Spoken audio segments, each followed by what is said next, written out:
d'Ivoire.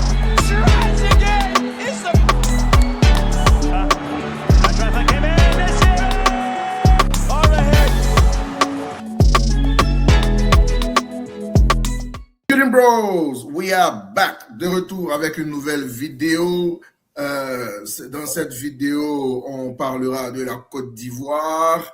Comme d'habitude, je suis avec Freddy et Thierry. Merci d'être avec nous.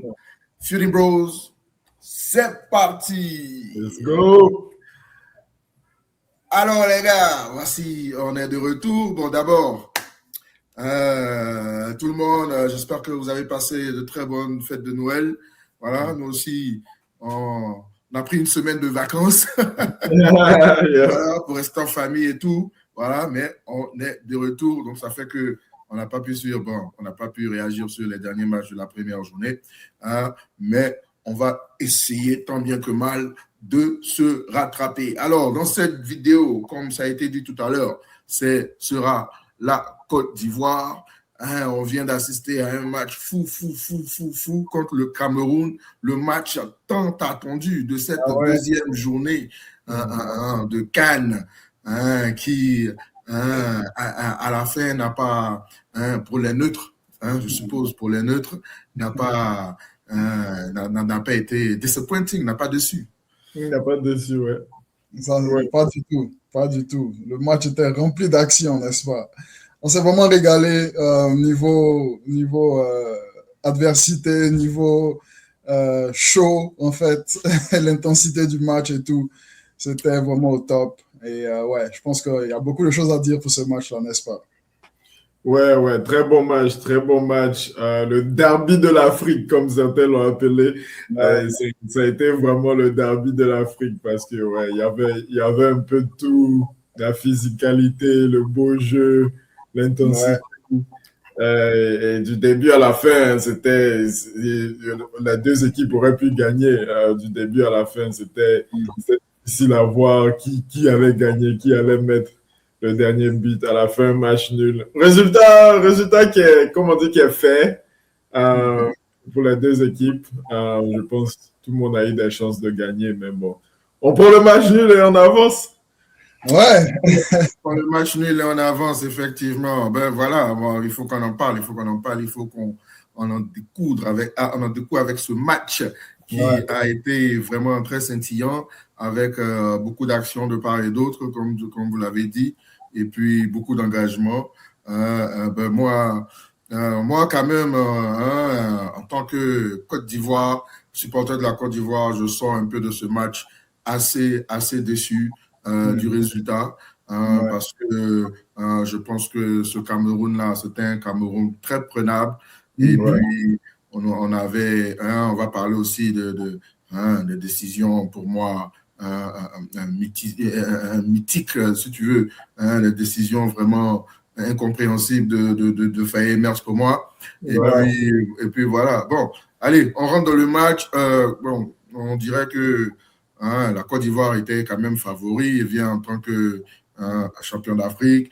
Il y a un Cameroun vraiment. On a connu sa préparation vraiment calamiteuse. Voilà. Et puis, bon, on se dit que quand même, ce sont des Camerounais qui sont prenables. Mais bon, je trouve que les Camerounais sont entrés dans le match, ils sont venus. Bon, pour moi, j'ai vu un Cameroun qui n'était pas vraiment, techniquement, c'était pas trop ça, mais c'est le derby d'Afrique, comme on dit, et ils sont venus avec l'engagement. Ils sont venus, ils ont voulu rendre le match très physique. Ils étaient vraiment dans l'engagement sur tous les coups. Et puis voilà, en tout cas, en début de période, même si on avait un peu plus le ballon, eux, ils avaient la hargne, comme on dit. C'est ça, c'est exactement ça. Ils sont venus vraiment avec un esprit super combatif. Voilà quoi, malgré que dès le départ, dès le début du match, on avait l'ascendant, la Côte d'Ivoire avait l'ascendant, techniquement en tout cas. Ils ont essayé de compenser ça avec le côté physique, c'est clair. Et ça a quand même marché pour eux parce qu'au fur et à mesure, ils se sont mis en confiance. Et c'est eux qui ont eu la première grosse action, je pense. La première grosse action de but vient au Cameroun, avec leur presse, avec leur contre-attaque. Mais dès les premières minutes, la physionomie du match a été établie. Ça a été un peu clair que la Côte d'Ivoire allait avoir la majorité de la possession. Et le Cameroun, voilà quoi, il s'agissait vraiment de les épuiser physiquement, essayer de ronger, se créer des chances malgré leur ascendant physique, je dirais. Et après cette chance qu'ils ont eue là, franchement, on a eu la possession du ballon. C'était ça le plan. Ça a bien marché. Mais rapidement, pour revenir sur ce que tu disais, Yann, par rapport à la composition du match, par rapport aux décisions de Faé, moi, c'est vraiment là aussi que j'ai été déçu. Parce que rentrant dans le match, tu regardes la feuille de match, tu te dis, mais attends, mais Bayo, qu'est-ce qu'il fait là? Qu'est-ce qu'il fait là? Qu'est-ce qu'il fait là? Et tu espères être convaincu du contraire, disons, tu espères que le coach va te prouver, qu'il a raison en fait. Mais pas du tout, pas du tout. Bayo se rate à plusieurs reprises dans cette première mi-temps, encore plus dans la deuxième. Voilà, il nous a fait un peu souffrir en tant que supporter à regarder le match et toutes ces actions ratées là. Mais voilà quoi, au final, le match s'est équilibré, plus dans le sens de la Côte d'Ivoire niveau possession encore une fois. Et les chances étaient vraiment des deux côtés. J'ai trouvé que le Cameroun, comme tu as dit encore Yann, en rentrant dans cette compétition, on ne pensait pas trop voir le grand Cameroun, n'est-ce pas? Mais sur ce match-là, franchement, ils ont montré un autre aspect d'eux. Tu sentais que vraiment le but, c'était vraiment pas de perdre ce match-là à tous les prix. Ils se sont transcendés. Je trouve que la Côte d'Ivoire a joué son jeu normal. Seulement que la sélection initiale n'était pas correcte. Bayo et Seko, ils nous ont retiré une certaine stabilité qu'on avait au premier match, par exemple. Et même les remplacements, on en parlera plus, mais les remplacements ne nous ont pas aidés du tout. Ouais, comme vous avez dit, je pense que la sélection au début du match, j'étais un peu surpris, en tout cas très surpris de Seko. Peut-être Bayo, je comprenais un peu plus parce que je pense peut-être le premier match, on avait manqué un peu cet attaquant pour les centres parce que Zaha, il peut pas, c'est pas son jeu, donc il venait toujours au pied, donc on pouvait pas vraiment centrer. On avait un peu manqué ça, donc peut-être j'ai vu un peu, ok, bon, on va mettre un attaquant, on va voir si on peut mettre des centres et tout ça. Et ça a marché, c'est juste que lui, il a pas fait son boulot. Sinon, le de l'entraîneur, dans ce sens, en tout cas, a marché parce que Ahmad lui a mis un ballon. Après deuxième mi-temps, je pense qu'Onan lui a mis un ballon. Ouais. Je pense aussi que Bayo, il était là aussi pour le press parce que on a vu aussi que Zaha en 9, il faisait aucun press. Il marchait vraiment quand on n'avait pas le ballon. Quand Bayo est rentré contre le Mozambique, il était un peu plus actif. Et puis, je pense que c'est pour ça qu'il a commencé aussi, en plus de ce que tu dis avec les centres. C'est soi-disant de prouesse aérienne. Soi-disant. Hein. Soi-disant. Voilà, soi-disant. Tu travailles avec l'homme qui est là, quoi. Voilà, exactement. Tu travailles avec l'homme qui est là. Et je pense aussi, malgré qu'il a vraiment manqué dans la finition, dans là, on ne peut pas le défendre, mais je pense quand même dans l'ensemble du jeu, il a aidé un peu parce que il mettait un peu souvent le Cameroun la pression sur nous et on envoyait des longs ballons et il récupérait quand même, il se battait contre les défenseurs centraux, il avait des free kicks souvent qui gagnaient. Ça aidait quand même aussi. Mais ouais, dans l'ensemble, je pense qu'il a raté un peu sa performance en termes, en tout cas, de la finition. Mais voilà, comme vous avez dit, on commence le match, on commence bien. Et après, le Cameroun, je pense qu'ils ont commencé à s'imposer un peu physiquement, surtout au milieu, parce que Seko, il faisait du tout au milieu. Je ne sais, il ne restait pas avec le milieu défensif ou un des milieux centrales et il ne restait pas, ou bien ne bloquait pas la passe à Mbeumo qui ne faisait que rentrer à l'intérieur de son côté. Donc, à la fin, il ne faisait rien, il flottait. Et ça nous fatiguait un peu au milieu. Et c'est comme ça qu'ils ont eu leurs actions. Beaucoup de leurs actions, ça venait parce qu'ils arrivaient à casser la pression au milieu et puis ils sortaient et puis ils partaient. Ils ont des actions. Mais bon, Première mi-temps très équilibrée, hein, mais voilà, ça, on va en parler de la deuxième mi-temps. Je pense que le sélectionneur Faye a vraiment, vraiment, vraiment. Il a fait des mauvais choix. Ouais, ben vas-y, il faut, et bon, on en parle. Bon, la première mi-temps, on sort 0-0. Bon, c'est deux boxeurs qui se donnent des jabs. Voilà. Ouais. Et puis, c'est un peu coup pour coup. Il y a des occasions de part et d'autre. Un peu de lucidité des deux côtés et ça pouvait faire mouche. Bon, je ne crois pas trop que le Cameroun ait beaucoup de. Bon, je me rappelle, ils ont eu cette action-là dont vous avez parlé qui tape le poteau. C'était quand même un magnifique arrêt. Je n'avais pas vu même que c'était un arrêt. Ouais, c'était un bel arrêt. Voilà. Et puis, nous aussi, on se procure plein d'occasions, notamment la tête de Bayo, Seko Fofana aussi devant les buts. Le pigeon. Voilà. Même Caissier aussi. Caissier. Oui, Caissier aussi. Bon, voilà, on avait aussi plein d'occasions qu'il fallait mettre au coin. Mais bon, notre problème, il reste éternel, c'est la finition, c'est être concret devant les buts.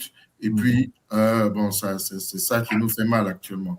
Bon, on y va en deuxième mi-temps. On a vu des prestations vraiment très passables. Tu as dit Bayo, oui, on parle de Seko Fofana, qui pour moi était vraiment. Je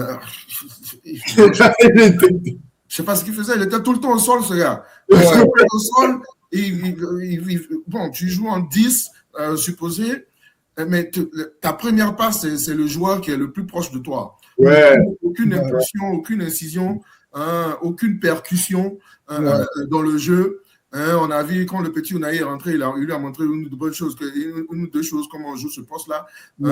Et pour un 10, vraiment, ça craint. Et puis, il est très lourd dans les jambes. Très lourd dans les jambes. La balance au milieu de terrain était vraiment passable. Ce milieu de terrain, on l'a vu il y a 2 ans. C'est le milieu de terrain qu'on avait mis et on s'est fait massacrer par la Guinée équatoriale. Et encore ce même milieu qui revient. Moi j'étais vraiment, vraiment étonné de ça. Et bon, on passe en deuxième mi-temps. Faye décide de faire des changements. Et puis, on parle de ce premier changement-là. Pour moi, Sangaré, qui était ton meilleur milieu. Ton meilleur joueur. Et puis, tu mets Bamé. Comment on explique ça, les gars? Il n'y a vraiment pas d'explication. Je n'ai pas compris du tout. Tout le monde s'attendait à Seko qu'il sorte. Parce que Seko, même, c'est un gars d'impact. C'est un gars, quand tu es mené, quand le match est un peu serré, tu le fais rentrer et puis il va venir courir, tête en l'air, aller de gauche à droite, etc. Mais quand il commence le match, il t'enlève cette sérénité-là, tu vois. Le petit, là, il aurait pu vraiment nous apporter ça au départ et maintenant, tu faisais rentrer Seko.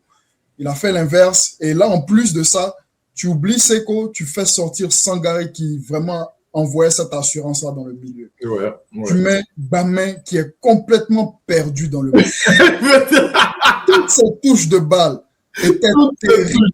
Il a créé des fautes qui ont failli nous coûter. Il a failli nous coûter plusieurs fois. Il panique à chaque fois qu'il avait le ballon. Bon, non, il ne sait pas contrôler le ballon.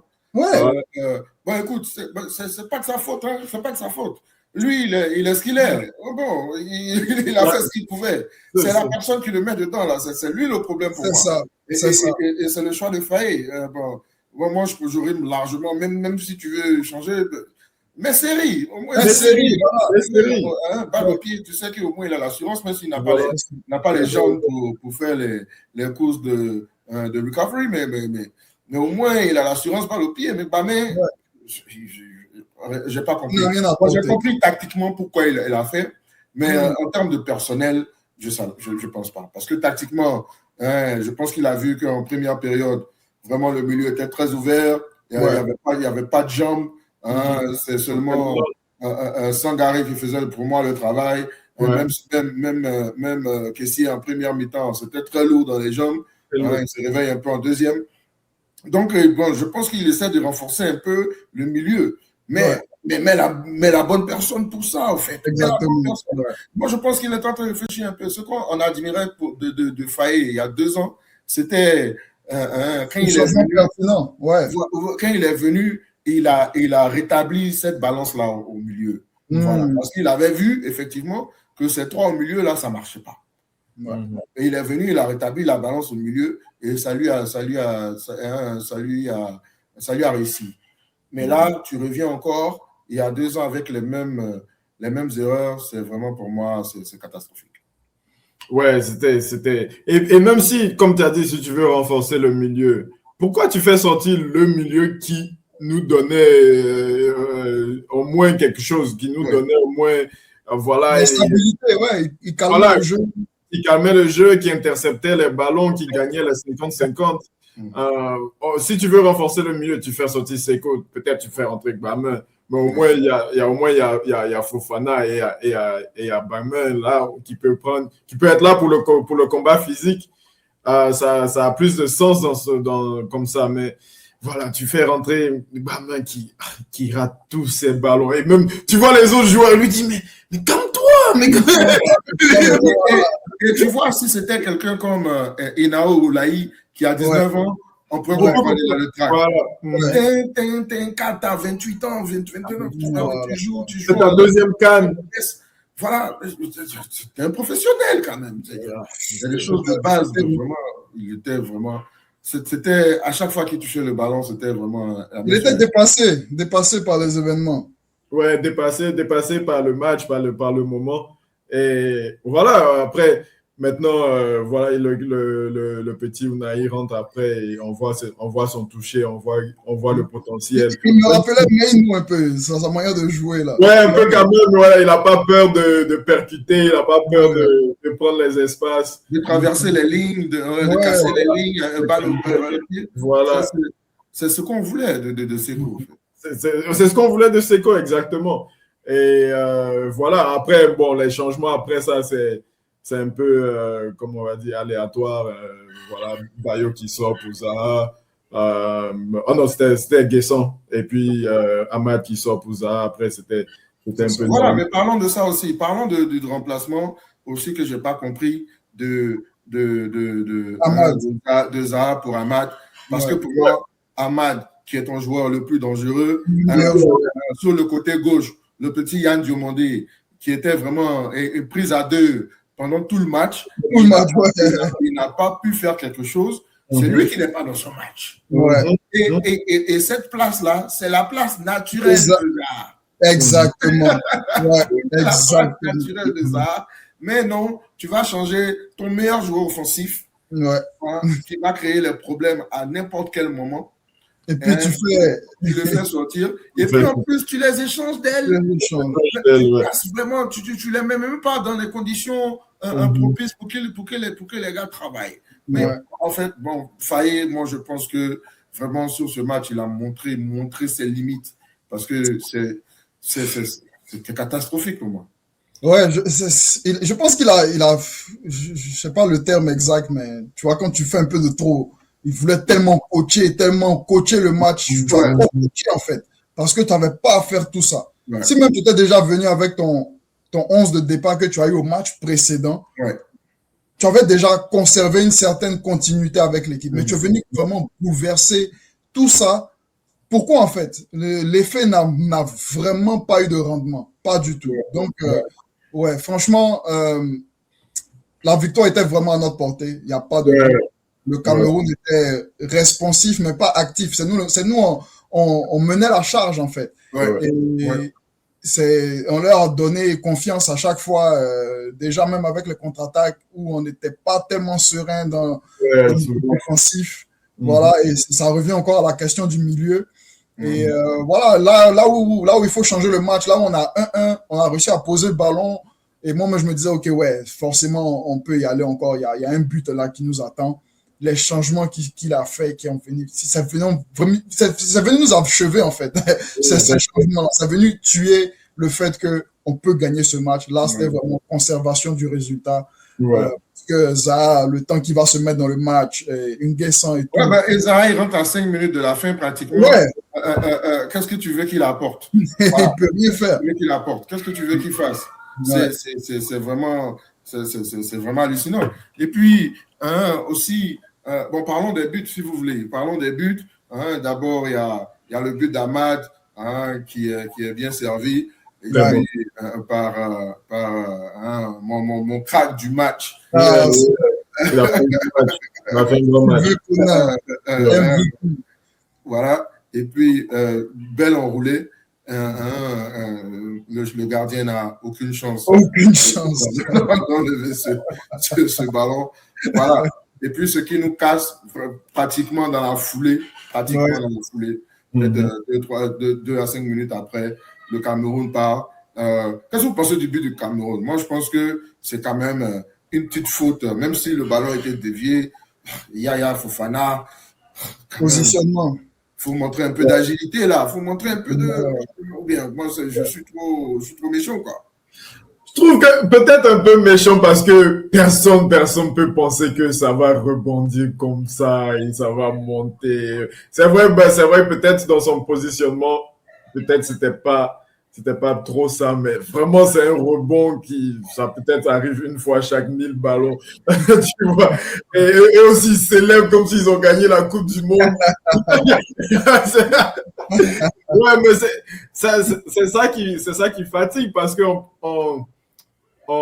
déjà, on commence la mi-temps et ils sont sur nous, nos gars. Ils ont 3 minutes avant de se réveiller. Ils ont failli marquer 1 ou 2 fois. Et maintenant, tu vas dans la foulée, tu mets un but et ça casse leur élan complètement. Ça détruit leur élan. C'est nous, on a le momentum maintenant. Et un peu, on relâche un peu, comme tu as dit, sur l'action du but. Peut-être il y avait une petite faute. Je pense sur l'action du but. Je sais pas c'est quel joueur. Je pense un de nos joueurs avait. C'est Seko qui perd le ballon ou bien qui fait pas sa couverture. Voilà, quelqu'un avait raté un tacle. Voilà, je pense que c'est Seko qui avait raté. Il a raté son intervention. Voilà. Et puis voilà, ils sont dangereux. Voilà. Bon, le but, le tir en lui-même, c'était pas un tir dangereux, mais c'est la déviation qui la met dedans. Le Cameroun peut se porter assez chanceux d'avoir marqué ce but, mais ils se diront aussi que bon, on avait eu plusieurs possibilités de marquer aussi un but. Ils ont tapé la transversale 2 fois. Il y avait cette action-là. Et puis, on se rappelle aussi tout à la fin, la contre-attaque après, où ça peut aussi faire mouche. Voilà. Bon, écoutez, d'abord, avant de savoir ce qu'on déduit de ce match, il faut quand même qu'on parle de certains joueurs, pour moi, on a parlé de ceux qui sont passés à côté, mais il faut parler aussi de ceux qui ont fait un bon match, notamment dont on a parlé. Mais pour moi, Ghislain Conan, ça a été suprême. Ça a été immense. Immense. Ce mec-là, oh là là, il a un moteur, putain. Oh, il est fantastique. Il est fantastique. Up and down. Il est en train de trademark le 2 tons. Hein, le tata. Franchement. Je crois que le but d'Ahmad vient de là même, au fait. Voilà. Hein, un double contact, papap. Et puis, voilà la puissance pour monter balle au pied. De l'autre côté, Guelad, solide quand même. Guelad, même jusqu'à présent, il est solide, ce mec. J'aimerais qu'il apporte un peu plus offensivement. Mais sinon, c'est solide. Dans l'ensemble, la défense, pour moi, rien à dire. On concède un but, comme je dis, heureux pour les Camerounais. Voilà. Et puis, et vous, quels sont les joueurs qui vous ont marqué, au fait?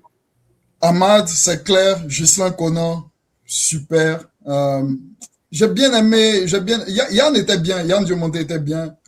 Comme tu l'as dit, il était vraiment marqué. Il avait très peu d'espace.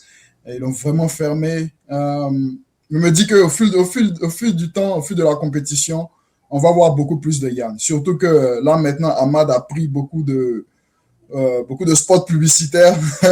Là, maintenant, les défenseurs vont vraiment être encore plus farouches avec lui. Donc, peut-être ça va libérer Yann un peu plus sur son côté. Mais ouais, défensivement, c'était super. Le milieu, c'est là vraiment qu'il y avait beaucoup de questions.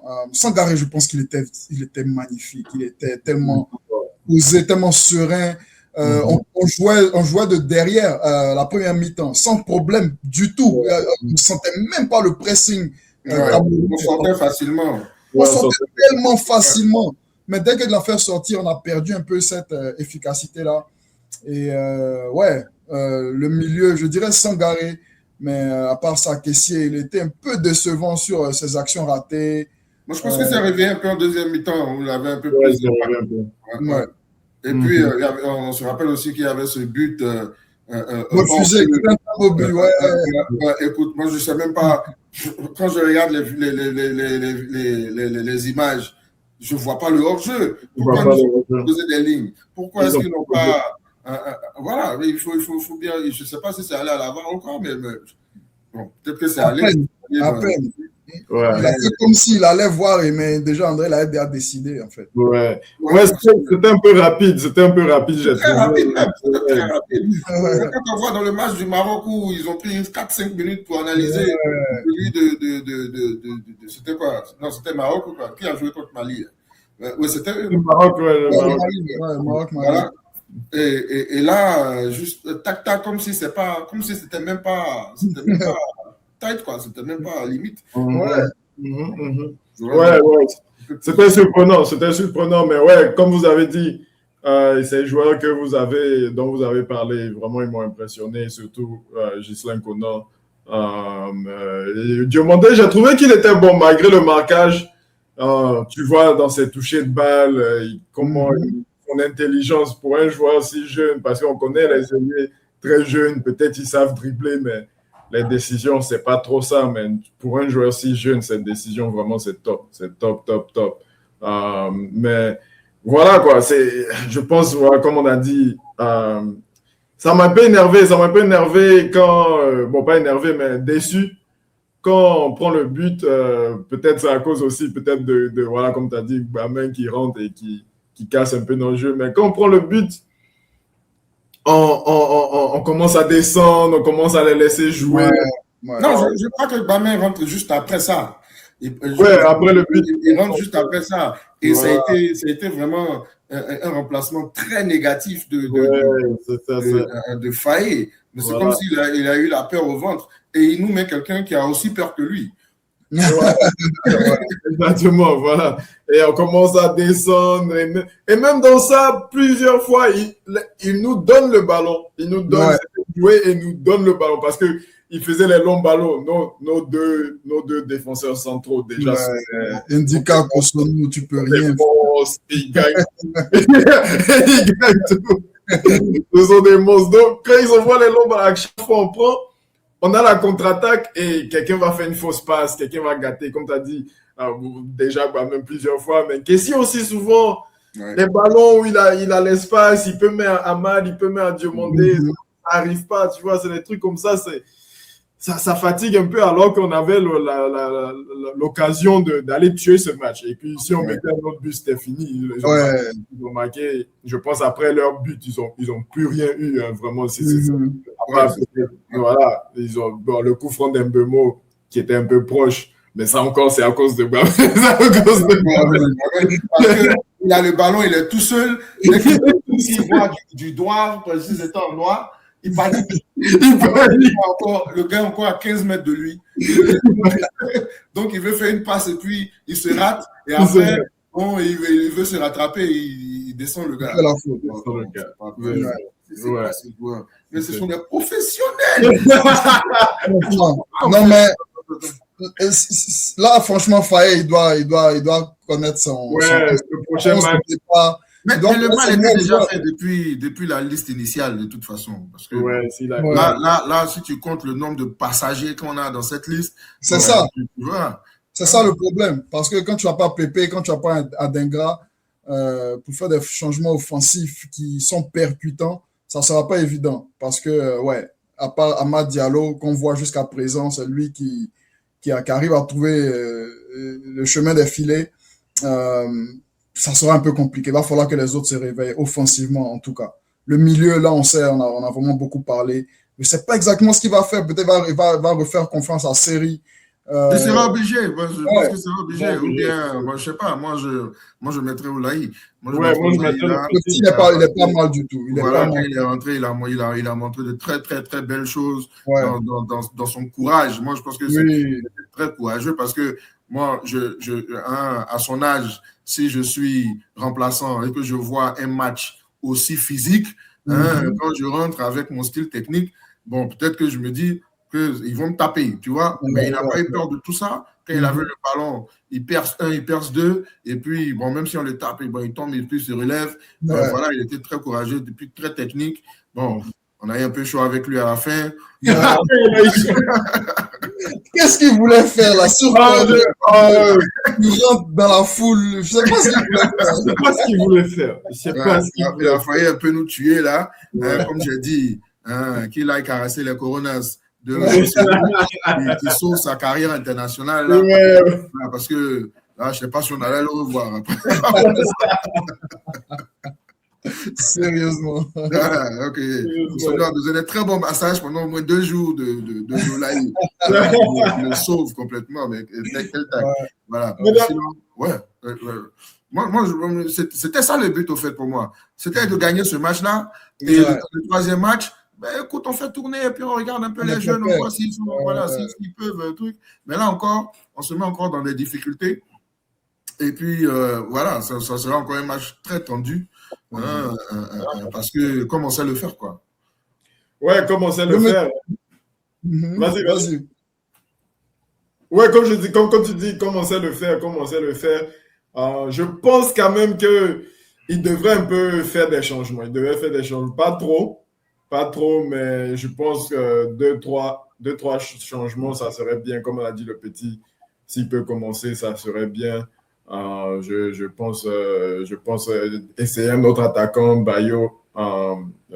Il a eu sa chance. Peut-être on va essayer Guesson, peut-être on remet Zaha. Donc, voilà, je pense qu'il y a aussi Crasso aussi qui est là.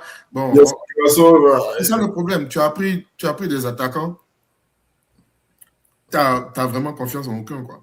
La preuve, c'est quoi? C'est qu'au premier match, tu ne mets aucun d'eux. Tu peux pas prendre 3 attaquants et tu mets aucun d'eux. Si c'est ça, il fallait prendre Adingra. Au moins, exactement. Voilà. Donc, voilà. Donc, ces choix reviennent un peu pour lui faire un peu mal. Mais ouais, je pense que peut-être il faut changer un peu. Au moins ces 2 positions-là, peut-être 1 ou 2 autres joueurs, bon, dépendant de comment le match se déroule aussi. Mais voilà, le match prochain, voilà, encore ça sera un peu chaud, plus chaud qu'on aurait voulu, mais normalement, on a vu le Gabon ici. Ouais. C'est pas ça le Gabon du tout. Oui, mais c'est la Côte d'Ivoire qui donne nom à ces équipes-là. En fait. Oui, c'est ça. C'est quand ils jouent contre la Côte d'Ivoire que tu as l'impression que ce sont des grandes équipes. Peut-être qu'il y a une petite vérité aussi quelque part du fait que les équipes se transcendent effectivement quand ils jouent contre nous. Ils se donnent au max, ils montrent même un côté qu'on n'a jamais vu, mais quand même, on peut dire que le Mozambique, c'était pas une farce. Le Mozambique, ils sont sérieux. Donc, quand ils jouaient contre nous, moi, c'était un peu mon avis de ce match-là. Côte d'Ivoire-Mozambique, on a gagné 1-0. Mon avis, c'était vraiment que on a bien joué, mais le Mozambique a surpris, en fait. Ils sont venus, ils étaient vraiment beaucoup mieux qu'on ne pensait. Pas qu'ils ils jouaient au football, quoi. Ils ont joué au foot. Voilà, ils sont pas venus timidement ou essayer des stratégies qu'ils ne connaissaient pas. Ils ont joué leur foot qu'ils connaissent. Et c'est ce qu'ils ont fait au Gabon et ça a marché sur le Gabon. Je me dis que notre avantage, c'est que le Gabon n'a plus rien, ils n'ont plus d'espoir. Il n'y a vraiment rien à jouer de leur côté. Et c'est pas comme s'ils vont dérouler le tapis rouge pour nous, mais il y a moins de motivation comparé à la Mozambique qui a vraiment une chance historique contre le Cameroun et qui va sûrement leur donner beaucoup de fil à retordre. Ouais, il y a aussi le fait que le Gabon est très faible aussi. Ça, c'est clair. Quand Aubameyang n'est pas dans son grand jour, et puis les Mina aussi, bon, On a vu, c'est ce qui les a tués dans le premier match. Là, ils étaient là, mais ce n'était pas le grand jour. Voilà. Normalement, on doit pouvoir passer. Mais bon, voilà. Donc, on va finir avec ce match Côte d'Ivoire-Cameroun. Un match, comme on l'a dit, équilibré dans l'ensemble. On aurait dû gagner. Ouais, on aurait dû. Thierry a déjà fait allusion à quelques changements qu'il voudrait voir. Pour moi, on a besoin vraiment de dynamisme au milieu. Voilà, c'est le milieu. Et puis, bon, après, en attaque, je ne sais vraiment pas ce qu'il peut faire avec cette liste voilà, c'est 26 qu'il a. Je ne sais vraiment pas ce qu'il peut faire avec. Parce que même si on dit enlève Bayo, mais on se pose la question, mais qui doit venir? Voilà. Moi, j'ai bien aimé. Les gens ont critiqué Zaha. Moi, j'ai bien aimé. C'est vrai que. Moi, j'ai bien aimé aussi. Hein. Non, il n'était pas mal du tout. En tout cas, dos au but contre le Mozambique, en déviation et tout ça. C'est quelqu'un de très intelligent. C'est quelqu'un qui est technique. C'était mieux que Bayo aujourd'hui, qui était au sol à chaque fois. C'est parce que l'arbitre était assez clément aussi avec lui. Donc, il donnait sinon, à chaque fois qu'il touchait le ballon, que le gars le touchait un peu par derrière, il était au sol. Voilà. Il gagnait très peu de duels et tout ça. Bon, voilà quoi. C'est ça. Mettre Zaha avait plus de sens dans ce match aujourd'hui que le match contre le Mozambique. Parce qu'on savait que le Mozambique, ils allaient avoir un bloc bas, que ça allait être difficile de faire les 1-2 avec Zaha. Alors que ce match aujourd'hui, tu vois, ils essayaient de nous faire le pressing souvent. Donc, Zaha, il aurait pu avoir plus d'espace pour tourner. Voilà, donc, créer des occasions. Mais bon. Donc, qu'est-ce que vous pensez du prochain match alors? Ouais, je crois qu'on conclut que le problème fondamental, au fait, c'est un peu failli, quoi. C'est un peu failli dans ces décisions. Jusqu'à présent, ouais. Voilà. Bon, on verra le prochain match. Le 31 décembre, comme on l'a dit, contre le Gabon. Voilà, ça ne sera pas un match facile parce que les Gabonais, ils sont déjà habitués à nous. À jouer. On a déjà joué 2 fois déjà en qualification de la Coupe du Monde. Voilà, et puis aussi, je crois qu'il leur reste encore un grain de chance de passer. Donc, ils vont mettre l'œuvre à tout pour avoir au moins les 3 points pour pouvoir essayer d'être repêchés. Voilà, et donc ça ne sera pas un match facile du tout. Aussi, il y aura l'affiche Mozambique-Cameroun. Ça serait une très belle affiche aussi. Parce que je ne pense pas que les Camerounais auront la même hargne qu'ils avaient contre la Côte d'Ivoire et puis contre une équipe très technique comme les Mozambiquais. Je pense que ça peut être aussi compliqué pour eux. Voilà. Donc, un mot de fin pour vous. Ouais, on a les yeux rivés sur ce match-là, les derniers matchs de cette poule. La poule de la mort, hein, elle a vraiment, jusqu'à présent, le nom va vraiment avec ce groupe-là parce que, si le Mozambique, il y a tellement de scénarios possibles actuellement. Si le Mozambique bat le Cameroun, c'est vraiment un exploit et ça va complètement chambouler ce groupe-là parce que, nous, on sera pratiquement tous à 4 points avec... même là, le Mozambique passe devant, ouais. S'il gagne, il passe à 6. Il passe à 6 points, effectivement. Donc, nous, ça nous donne qu'une seule option pour la Côte d'Ivoire, c'est gagner ce match-là. On gagne, on n'a plus de stress. Voilà. Match nul, ça peut quand même passer, mais... match nul, je pense que ça passe, mais après, c'est qui tu as au prochain tour. C'est ça. Parce que match nul, si le Mozambique gagne, tu finis avec 5 points, tu es deuxième. Ouais. Voilà, ça craint, quoi. Parce que là, tu tombes encore sur un gros en 8e. Voilà. C'est ça. Ouais. Exactement. Donc, on doit gagner. On doit gagner. En plus, là, on a vu le Gabon, c'est pas trop ça du tout. Même contre le Cameroun, c'était 1-0, mais le Cameroun, ils ont raté plein d'occasions. Le Mozambique les a tapés correctement. Mais si c'était un match, c'était vrai que c'était un match quand même qui allait des deux côtés. Mais normalement, on a vu, quand on a joué contre eux, au Gabon, on a complètement dominé le match. C'est vrai, à la fin, on a eu un peu chaud.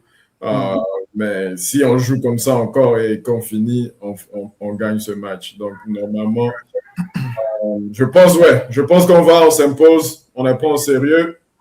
On s'impose aussi, comme tu as dit, ils sont un peu moins motivés parce que vraiment, il faut qu'ils nous corrigent complètement pour passer. Il faut qu'ils nous gagnent avec 3-4 buts probablement. Voilà, donc voilà, j'espère que, bon, on ne peut qu'espérer, mais j'espère qu'on plie ce match à la mi-temps et puis deuxième mi-temps, on peut faire tourner un peu, mais connaissons nos gars. Première mi-temps tendue. Après, la panique. Après la panique, la merde. Bon, ouais, exactement. Puis on va meilleur. Voilà.